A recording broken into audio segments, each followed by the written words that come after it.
Friends, എല്ലാവർക്കും സുഖമല്ലേ? എല്ലാവർക്കും നമസ്കാരം. ഇന്ന് എൻ്റെ വീഡിയോയിലേക്ക് എല്ലാവർക്കും സ്വാഗതം. ഇന്ന് ഞാൻ ഉണ്ടാക്കാൻ പോകുന്നത് ഒരു ഉള്ളിത്തീയലാണ്. അപ്പോൾ ഇന്ന് നോയമ്പുകാലമൊക്കെ അല്ലേ, അപ്പോൾ നമുക്ക് ഇറച്ചി മീനൊന്നും കൂട്ടാൻ പറ്റത്തില്ലല്ലോ. അപ്പോൾ നമ്മൾ ഒരു ഉള്ളിത്തീയൽ വെച്ച് വയ്ക്കുകയാണ്. അപ്പോൾ അതിനായിട്ടുള്ള പ്രിപ്പറേഷനിലാണ്. അപ്പോൾ വരും നിങ്ങളെ കൂടെ അത് കാണിക്കാം. വായോ. അപ്പോൾ ഞാൻ ഒരു കപ്പ് കുഞ്ഞുള്ളി നന്നാക്കി എടുത്തിട്ടുണ്ട്. അത് കഴുകി വാരി വെച്ചിട്ടുണ്ട്. 2 പച്ചമുളക്, കരിയാപ്പില. പിന്നെ നമ്മൾ തേങ്ങ വറുത്ത് പൊടിച്ചതാണ്. തേങ്ങ വറുത്ത് പൊടിച്ചത് ഒരു 2 ടേബിൾ സ്പൂൺ എടുത്തിട്ടുണ്ട്. തേങ്ങ വറുത്ത് പൊടിച്ച് നമ്മൾ കുപ്പിക്കകത്താക്കി വെക്കാമെങ്കിൽ നമുക്ക് ഇങ്ങനെയുള്ള കറികളൊക്കെ ഉണ്ടാക്കുമ്പോൾ പിന്നെ തേങ്ങ വറക്കാൻ പോകണ്ട. ഇത് ആദ്യം നമ്മൾ സമ്മന്തിപ്പൊടിയൊക്കെ ഉണ്ടാക്കുന്നത് പോലെ തന്നെ തേങ്ങയിൽ ആദ്യത്തെ പാലൊന്ന് പിഴിഞ്ഞെടുത്തിട്ട് വേണം ഇത് വറുത്ത് വയ്ക്കാൻ. വറുത്ത് ചുവക്കുന്നതന്നെ പൊടിച്ച് കുപ്പികളിലാക്കി വെക്കാമെങ്കിൽ വളരെ നല്ലതാണ്. അപ്പോൾ അതിനായിട്ട് 1 ടേബിൾ സ്പൂൺ കാശ്മീരി മുളക് പൊടി, 1 ടേബിൾ സ്പൂൺ മല്ലിപ്പൊടി, കുറച്ച് 1/2 ടേബിൾ സ്പൂൺ മഞ്ഞൾപ്പൊടി, ശകല ഉലുവ, ഇത്ര സാധനമാണ് നമുക്ക് വേണ്ടത്. പിന്നെ പുളിവെള്ളം. അപ്പോൾ നമുക്ക് വീഡിയോ ആരംഭിക്കാം. അപ്പോൾ വീഡിയോ ചട്ടി വെച്ച് അടുപ്പയിൽ വെച്ചിട്ടുണ്ട്. നമുക്ക് ഒന്ന് തീ കത്തിച്ചു കൊടുക്കാം.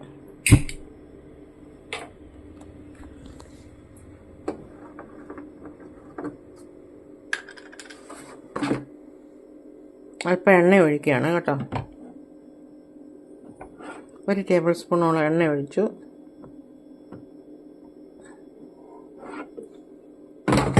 ഒരു ടേബിൾ സ്പൂൺ എണ്ണ ഒഴിച്ച് എണ്ണ ഒന്ന് ചൂടായിട്ട് വരട്ടെ. അപ്പം നമുക്ക് ഇച്ചിരി കടുക് ഇട്ട് കൊടുക്കാം.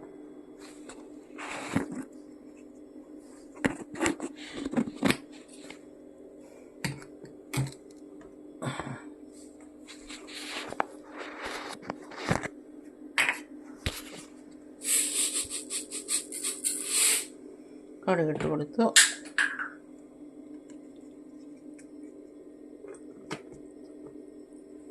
കടുകൊന്ന് കടുകൊക്കെ പൊട്ടാൻ തുടങ്ങിയിട്ടുണ്ട്. നമുക്ക് കരിയാപ്പില,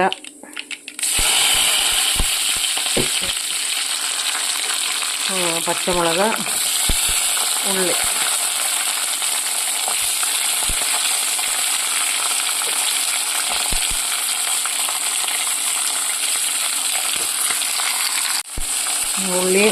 ഉള്ളി, കരിയാപ്പില, നമ്മൾ 2 പച്ചമുളക് ഇട്ട് കൊടുത്തിട്ടുണ്ട്. നന്നായിട്ടൊന്ന് വഴറ്റിയെടുക്കാം.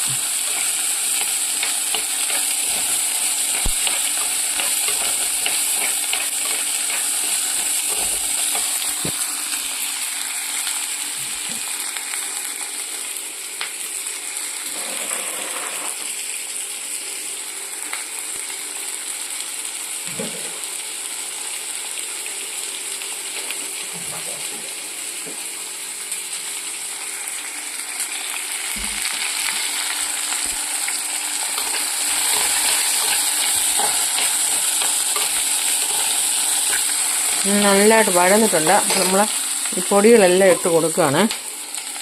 എല്ലാ പൊടികളും ചേർത്ത് കൊടുക്കുകയാണ്.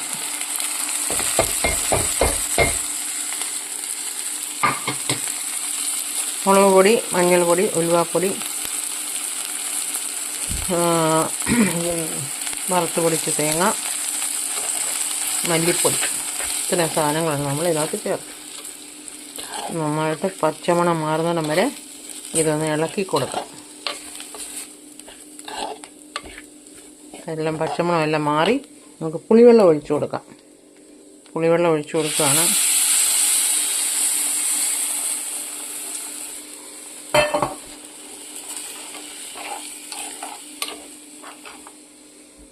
കുറച്ചുകൂടി വെള്ളം ചേർക്കാം.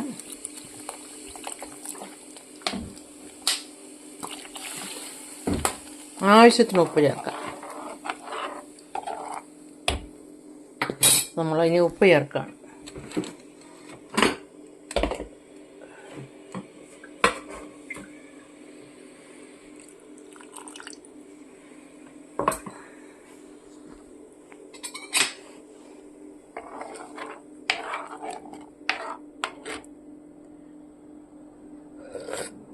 അല്ല, ഉപ്പൊക്കെ പാകത്തിനുണ്ട്. ഞാനൊന്ന് ടേസ്റ്റ് ചെയ്ത് നോക്കുമായിരുന്നു.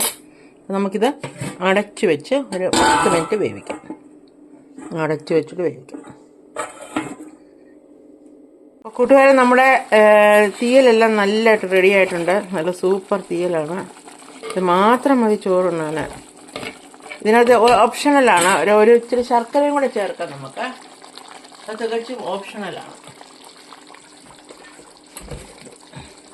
അല്പം ഒന്ന് മധുരം ബാലൻസ് ചെയ്യാം, ഒരു എരിവും പുളിയും ഒക്കെ ബാലൻസ് ചെയ്യാൻ വേണ്ടിയാണ് നമ്മളല്പം ശർക്കര ചേർക്കുകയാണ്. ശകലം ശർക്കര ചേർത്തു ഇളക്കി കൊടുക്കാം. നമ്മുടെ സൂപ്പർ തീയൽ റെഡി ആയിട്ടുണ്ട്. ഓക്കെ, ഇതാണ് ഇന്നത്തെ എൻ്റെ വീഡിയോ. ഇത് ഇഷ്ടപ്പെട്ടാൽ എല്ലാവരും ലൈക്ക്, ഷെയർ, സബൊക്കെ തരാൻ മറക്കരുത്. എനിക്ക് സബ് തീരെ കുറവാണ്. നിങ്ങളെല്ലാവരും എന്നെ ഒന്ന് സബ് ചെയ്ത് സഹായിക്കണം. അപ്പോൾ എല്ലാവർക്കും ഒരു നല്ല ദിനം ആശംസിക്കട്ടെ.